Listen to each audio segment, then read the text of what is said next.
An African-American teen is sharing his painful story today for the first time. Cell phone video from Saturday shows him being spat on by a woman during a protest in Shorewood. 64-year-old Stephanie Rapkin was arrested twice over the weekend for altercations with protesters. Ben Jordan reports.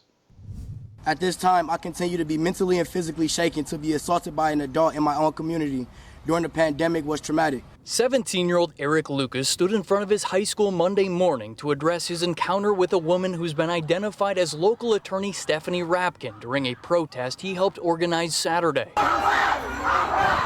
Cell phone video shows Rapkin spitting on Eric after a confrontation with protesters outside Metro Market on Oakland in Shorewood. Again and again, I am viewed not as a child, but as a color that destroys and does not uplift and love. Rapkin was arrested Saturday night at her home on charges of battery and disorderly conduct. She was cited and released. Shorewood School District Superintendent Dr. Brian Davis is calling for the Milwaukee County District Attorney to add a hate crime enhancer to any potential charges filed against Rapkin. It is important for our students to be safe in our own communities.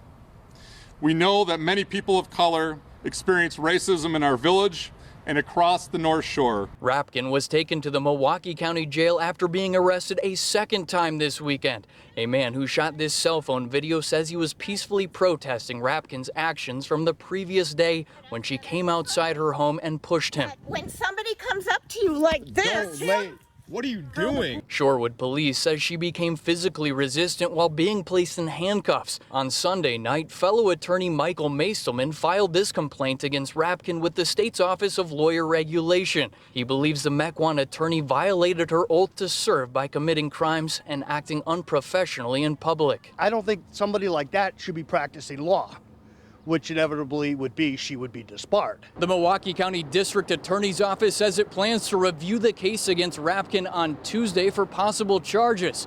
Meanwhile, Eric Lucas says he will continue to protest racial inequalities in our community so others aren't treated like he was. Reporting in Shorewood, Ben Jordan, TMJ4 News.